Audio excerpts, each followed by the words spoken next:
तीसरे अध्याय में अर्जुन को भगवान ने यह बताया कि यदि कोई व्यक्ति अपने कर्म को यज्ञ भाव से करता है तो उसका मन धीरे धीरे इच्छाओं की गंदगी से छूटने लगता है। इस प्रकार से यदि कोई व्यक्ति अपने मन को शुद्ध करने में सफल हो जाता है तब उसकी बुद्धि में यह शक्ति आ जाती है कि वह अपने हृदय में ही उस परम ब्रह्म का दर्शन पा ले। इसे ही आत्म साक्षात्कार कहते हैं और इसी स्थिति में महान आनंद का अनुभव होता है। अब इस चौथे अध्याय में भगवान अर्जुन को बताते हैं कि इस कर्म योग का ज्ञान मैंने सबसे पहले सूर्य को दिया, फिर सूर्य ने इस ज्ञान को अपने पुत्र मनु को दिया, मनु ने अपने पुत्र इक्ष्वाकु को दिया। इसी परंपरागत ढंग से यह ज्ञान आज तक बना चला आ रहा है, परंतु यह ज्ञान कुछ पुराना सा हो गया था और आवश्यकता थी कि इसको एक नया रूप दिया जाए। इसी नए ढंग से मैंने तुम्हें इस ज्ञान को बताया है। यह सुनकर के अर्जुन के मन में एक प्रश्न उठा। अर्जुन ने कहा कि आप तो मेरे ही उम्र के हैं और सूर्य बहुत पुराना है, तो आपने सूर्य को ज्ञान कैसे और कब दिया? भगवान ने कहा कि मेरे तथा तुम्हारे बहुत से जन्म हो चुके हैं। हमें अपने सारे पुराने जन्मों की याद है। तुम्हारा प्रश्न इसलिए बना कि तुम्हें अपने पहले के जन्म याद नहीं है। तुम्हारे सारे जन्म माया के अज्ञान से ढके थे, इसीलिए उनकी याद तुम्हें नहीं है। वहीं मैं माया के वश में नहीं रहता, बल्कि माया मेरे वश में रहती है।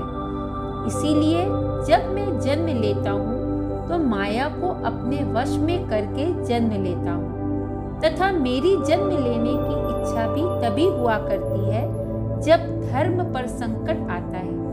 इस संकट को दूर करने के लिए मैं जन्म लेता हूँ, राक्षसों का विनाश करता हूँ तथा साधु प्रकृति के लोगों की रक्षा करता हूँ। इसीलिए मुझे अपने जन्म याद है। जब धर्म का नाश होने लगता है और अधर्म बढ़ता है तब भगवान का अवतार होता है। इसका अर्थ यह है कि ऐसे समय पर धर्म का पालन करके जीने वालों की संख्या घट जाती है तथा अधर्म का जीवन जीने वालों की संख्या अधिक हो जाती है। धर्म का पालन करने वाला व्यक्ति हरदम ऐसा जीवन जीने का प्रयास करता है कि दूसरे को कष्ट न हो। वहीं अधर्म का जीवन जीने वाला व्यक्ति केवल अपना ही स्वार्थ देखकर जीता है। धार्मिक और अधार्मिक जीवन में यह प्रमुख अंतर है। संत तुलसीदास जी ने रामचरितमानस में इसी सिद्धांत को इस प्रकार से लिखा कि परहित सरिस धर्म नहीं भाई, पर पीड़ा सम नहीं अधमाई, अधमाई ही अधर्म है। जहाँ व्यक्ति दूसरों को पीड़ा तथा कष्ट देने में संकोच नहीं करता, ऐसे ही लोगों की संख्या बढ़ने पर भगवान का जन्म हुआ करता है। साधु प्रकृति के लोगों को हरदम यह ध्यान रहता है कि हमारे किसी काम से दूसरों को पीड़ा व कष्ट न हो, बल्कि वे दूसरों का हित करने में अपना जीवन लगाया करते हैं। ऐसे साधु के हृदय में दूसरों के प्रति प्रेम तथा सेवा का भाव बना रहता है। भगवान कहते हैं कि ऐसे साधु प्रकृति के लोगों की रक्षा करने के लिए ही मैं जन्म लेता हूँ। ऐसे संत प्रकृति के लोगों को भगवान के प्रति पूरा भरोसा रहता है। वे भगवान से कुछ मांगते नहीं, इसीलिए भगवान स्वयं उनकी रक्षा का भार ले लेते हैं। अधार्मिक तथा दुष्ट लोगों का नाश करने का अर्थ यह नहीं होता कि भगवान उन्हें मार ही डाले। बहुत से दुष्ट जन भगवान का दर्शन पाकर अपने आप सुधर जाते हैं। जैसे रामचरितमानस में मारीच राक्षस था। भगवान का बिना फर का बाण लगने से उसका हृदय परिवर्तित हो गया और जब रावण ने उससे पुनः माया मृग बनकर भगवान को छलने की बात कही तो वह इसीलिए तैयार हो गया कि इसी बहाने हमें भगवान के दर्शन होंगे और यदि वे मारेंगे तो हमें मोक्ष ही मिल जाना है। अवतार ग्रहण करके भगवान पुनः धर्म की स्थापना करते हैं, अर्थात अपने जीवन का आदर्श सबके सामने प्रकट करके समझदार लोगों को धार्मिक जीवन जीने की प्रेरणा देते हैं, जिससे उनके मन में प्रेम और सेवा का भाव पुनः स्थापित हो जाता है। भगवान कहते हैं कि जिस व्यक्ति को हमारा इस प्रकार से जन्म लेना तथा कर्म करने का रहस्य पूरी तौर से समझ में आ जाता है, वह व्यक्ति भी संत प्रकृति का बनने लगता है, अपनी बुराइयों से बचने लगता है, अपने कर्तव्य का पालन करता है, दूसरों से प्रेम और सेवा का भाव बढ़ाता है। ऐसा व्यक्ति धीरे धीरे मन की शुद्धता पाकर आत्म साक्षात्कार करके पूरी तरह से अपने को शोक और भय से छुड़ा लेता है। प्रश्न यह उठता है कि भगवान क्या केवल संत और तपस्वी लोगों को ही मिला करते हैं? भगवान कहते हैं कि चाहे कोई तपस्वी हो अथवा साधारण व्यक्ति अथवा राक्षस हो, सबके सब एक ही बात को लेकर जीवन में प्रयासरत रहते हैं, वह है सुख पाना। साधारण व्यक्ति रोटी, कपड़ा और मकान की आवश्यकता के पूरा होने को ही सुख मानकर जीता है और जब वह मिल जाता है तो अपने को सुखी मानता है। परंतु संत हृदय या तपस्वी व्यक्ति अधिक बुद्धिमान होने के नाते इन आवश्यकताओं की पूर्ति के बाद यह देख लेता है कि इन आवश्यकताओं की पूर्ति का सुख आकर के जल्दी ही चला जाता है। मेहनत अधिक लगा करती है परंतु फल बड़ा क्षणिक होता है, अतः उसका प्रयास यह होता है कि मैं ऐसा सुख पाऊं जो मिलने के बाद फिर जा न सके। ऐसे स्थायी सुख को ही आनंद कहा जाता है, यह मिल जाने के बाद जाता नहीं। संत प्रकृति का व्यक्ति इसी आनंद की प्राप्ति के लिए जीता है। भगवान कहते हैं कि आनंद मैं ही हूँ। रोटी, कपड़ा और मकान का सुख भी मुझसे ही मिला करता है। जिसकी जैसी बुद्धि है वैसा ही जीवन से प्राप्त करने का प्रयास करता है और इसी प्रकार का सुख उसे मिला करता है। सच तो यह हुआ कि सबके सब संत, साधारण व्यक्ति, राक्षस भी मुझ परमात्मा को पाने के लिए प्रयास करते हैं। अपनी अपनी बुद्धि की सीमा के अनुसार मुझे ही कोई धन में ढूंढता है तो कोई परिवार में ढूंढता है तो कोई प्रतिष्ठा और आदर में ढूंढता है और उनके प्रयासों के अनुरूप मैं उन्हें मिलता भी रहता हूँ। यह भिन्न भिन्न प्रकार के सुख और आनंद को ढूंढने का प्रयास मनुष्य अपने मन और बुद्धि की स्थिति के अनुसार करता है। भगवान कहते हैं कि यह भिन्न भिन्न प्रकार की हमारी खोज व्यक्तित्व की भिन्नता के कारण हुआ करती है। भगवान कहते हैं कि गुण तथा कर्म के अनुसार ही व्यक्तित्व बनता है और इस व्यक्तित्व की भिन्नता के कारण ही मैंने मनुष्य मात्र को 4 वर्णों में बनाया है। ये 4 वर्ण हैं ब्राह्मण, क्षत्रिय, वैश्य और शूद्र। भगवान कहते हैं कि मैंने इन 4 प्रकार के व्यक्तियों के नियम बना दिए हैं। जो जिस प्रकार का जीवन जीता है वह अपने को उसी वर्ण में पाता है। मैं किसी को किसी वर्ण में नहीं डालता। यह वैसा ही है जैसे परीक्षा का नियम है कि 60% अंक पाने वाले पहले दर्जे में, उसके नीचे वाले दूसरे दर्जे में, 40 से 33% अंक पाने वाले तीसरे दर्जे में पास होते हैं और 33% से कम अंक वाले फेल होते हैं। कौन विद्यार्थी किस दर्जे से पास या फेल होगा उसमें नियम बनाने वाले का दोष नहीं होता। इसी प्रकार अपने गुण कर्म के अनुसार मनुष्य 4 वर्णों में से किसी में अपने को पाता है। सारे विश्व में हम देखते हैं कि मनुष्य का इसी प्रकार 4 वर्णों में बंटवारा रहता है। कुछ लोग अपनी तीव्र बुद्धि के कारण समाज के हित की योजनाएं बनाते हैं, मार्गदर्शन देते हैं। ऐसे ही लोग ब्राह्मण वर्ण के माने जाते हैं, चाहे वो दुनिया के किसी कोने में हो। कुछ लोग इन योजनाओं को लागू करते हैं, यह क्षत्रिय वर्ण है। कुछ लोग इन योजनाओं के लिए धन एकत्र करते हैं, यह वैश्य वर्ण है। और सब जगह कुछ लोग ऐसे होते हैं जो दूसरों के बताने से ही काम करते हैं, यही शूद्र कहलाते हैं। समाज का पूरा पूरा विकास तभी संभव हुआ करता है जब ये चारों वर्ण के लोग समाज में पर्याप्त मात्रा में हो। यह तो कर्म की दृष्टि से बात देखी गई। अब जब इसे हम गुण की दृष्टि से देखते हैं, तब यहाँ पर यह देखना पड़ता है कि इन चार वर्णों में कौन सा भाव लेकर व्यक्ति अपना कर्म करता है। जहाँ भाव में बिल्कुल स्वार्थहीनता होती है, ऐसा भाव रखने वाला ब्राह्मण है। जहाँ पर अपने स्वार्थ के साथ सबके स्वार्थ को जोड़कर कर्म करने का भाव होता है, वह क्षत्रिय वर्ण का व्यक्ति होता है। जहाँ पर अपने स्वार्थ को प्राथमिकता दी जाती है और दूसरे के स्वार्थ को उतना महत्व नहीं दिया जाता, ऐसा भाव रखने वाला वैश्य है।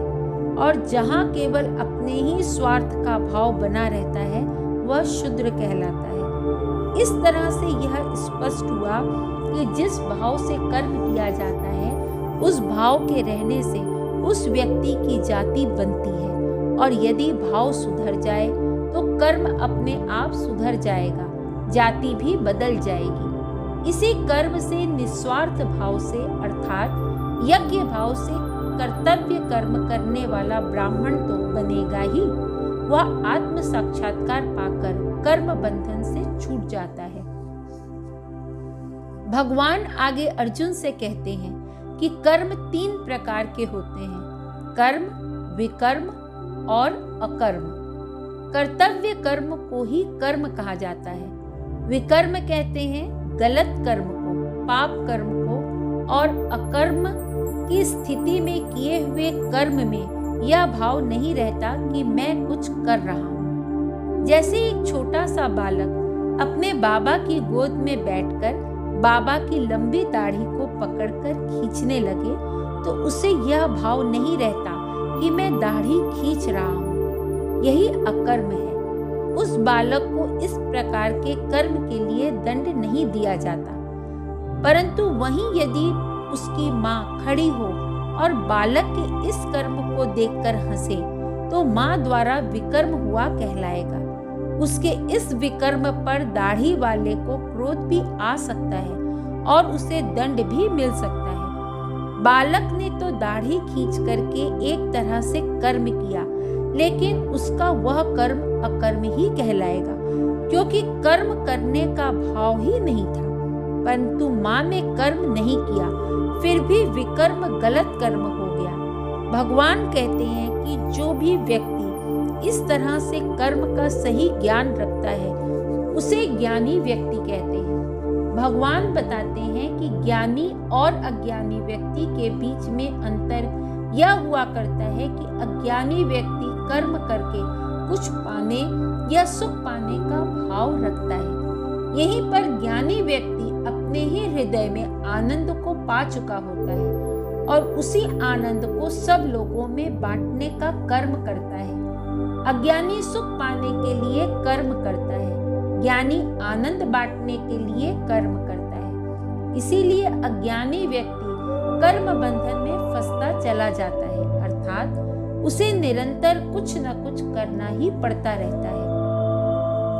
इसके विपरीत ज्ञानी व्यक्ति का आनंद बांटना कर्म के साथ ही समाप्त हो जाता है। उसे निरंतर कर्म करने की आवश्यकता नहीं रहती। ज्ञानी व्यक्ति तो सारे संसार की वस्तुओं को मानता है कि ये सब उसी परमात्मा के भिन्न भिन्न रूप हैं, अतः उसे सब जगह परमात्मा का दर्शन होने लगता है और वह निश्चिंत भाव से आनंदित जीवन जीता रहता है। ज्ञानी व्यक्ति के दृष्टिकोण को समझने के लिए हम अपने ही किसी एक स्वप्न के बारे में अगर विचार करें, तो हम स्वप्न में नदी, पहाड़, जंगल, सभी देखा करते हैं। फिर उसी जंगल में एक जंगली हाथी भी दिख सकता है। फिर वह जंगली हाथी हमारे पीछे दौड़ भी सकता है। उससे डरकर भागते हुए हम खाट के नीचे गिरकर जग जाते हैं। जग जाने पर नदी, पहाड़, जंगल व हाथी सब के सब गायब हो जाते हैं। कहाँ गए? तो वो कहीं से ना आए थे ना कहीं गए। हमारे मन ने ही इसे रचा था और जागने पर मन में ही ये सब समा गए। ज्ञानी व्यक्ति भी यह दृष्टिकोण रखता है कि सारे पेड़, पहाड़, नदी व समुद्र, हाथी और घोड़े तथा मनुष्य उसी सत्य के भिन्न भिन्न रूप हैं, उसी सत्य के आधार पर दिखते हैं और फिर उसी सत्य में समा जाते हैं। जब कोई व्यक्ति ऐसा ज्ञान पाना चाहता हो तो उसे अपने मन को शुद्ध करना पड़ता है। अब यह मन की शुद्धि कैसे आती है? तो भगवान अर्जुन को बताते हैं कि इसके भिन्न भिन्न साधन हैं। अपनी इंद्रियों को अपने वश में रखना, अपने मन को अपने वश में रखना, अपनी सांस की क्रिया पर नियंत्रण रख सकना, शास्त्रों को पढ़ना, संत महात्माओं का साथ करना, अपने धन को दूसरों की भलाई में लगाना इत्यादि मन को शुद्ध करने के भिन्न भिन्न तरीके हैं। इसमें से कोई भी अपनाकर निरंतर प्रयास करने पर मन शुद्ध हो जाता है। परंतु भगवान यह भी कहते हैं कि इन सब तरीकों में सबसे उत्तम तरीका ज्ञान यज्ञ का तरीका है, जहाँ पर व्यक्ति स्वयं ज्ञान पाकर उसे दूसरों में निस्वार्थ भाव से बांटता है। यह तरीका सबसे अच्छा इसीलिए भी माना गया है कि इसमें ज्ञान प्राप्त हो जाता है और ज्ञान प्राप्त हो जाने पर तो कर्म करने की आवश्यकता ही नहीं रहती।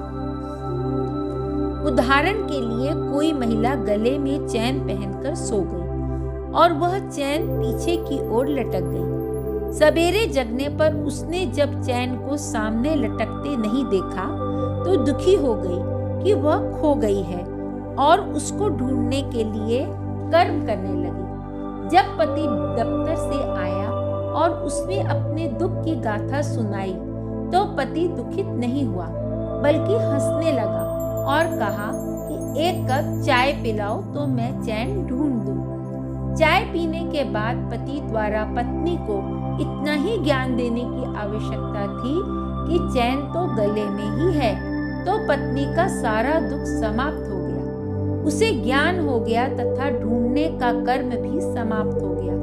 हम भी अपना दुख सद्गुरु को सुनाते हैं, सद्गुरु भी हंसता है। जब हम सद्गुरु की सेवा करने लग जाते हैं तब वह प्रसन्न होकर हमें भी ज्ञान देते हैं कि आनंद तो तुम्हारे भीतर ही भरा पड़ा है, मन को शुद्ध करके उसे पालो। बाहर के कर्म करने से कुछ भी नहीं मिलने वाला है। सौभाग्य से ऐसे सद्गुरु से ज्ञान पाने के बाद हमारा भी मन शुद्ध हो जाता है, हमें ज्ञान मिल जाता है, आनंद से हम भर जाते हैं, बाहर संसार में कर्म करने के बंधन से छूट जाते हैं। इसीलिए भगवान कहते हैं कि हमें गुरु के पास जाना पड़ता है, विनम्रता से उनकी सेवा करनी पड़ती है। सद्गुरु को प्रसन्न पाकर उनसे प्रश्न पूछा जाता है और तब गुरु सत्य का ज्ञान देते हैं।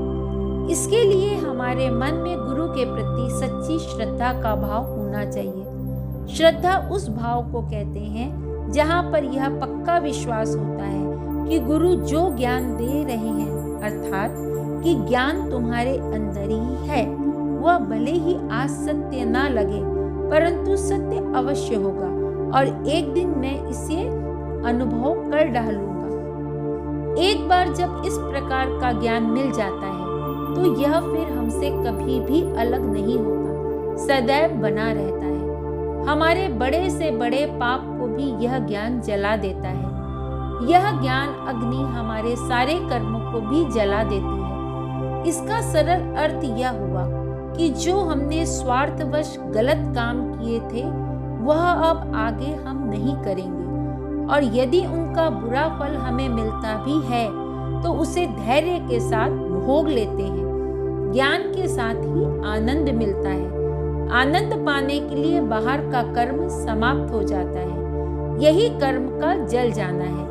इसे कर्म बंधन से छुटकारा भी कहते हैं। यह ज्ञान ऐसे लोगों को मिल ही नहीं सकता जिसके मन में गुरु के प्रति श्रद्धा न हो अथवा उनकी बातों पर शंका और अविश्वास हो। मन में सदैव शंका लिए रहने वाले व्यक्ति को तो साधारण जीवन जीते समय भी साधारण सुख तक नहीं मिल पाता। तब यह ज्ञान उसे कैसे मिल सकता है? भगवान अर्जुन से कहते हैं कि तुम्हारे मन में अज्ञान होने के कारण जीत अथवा हार की जो शंका है उसे ज्ञान की तलवार से काट डालो और यह युद्ध के लिए तैयार हो जाओ। ज्ञान कर्म संन्यास योग नाम का चौथा अध्याय समाप्त हुआ।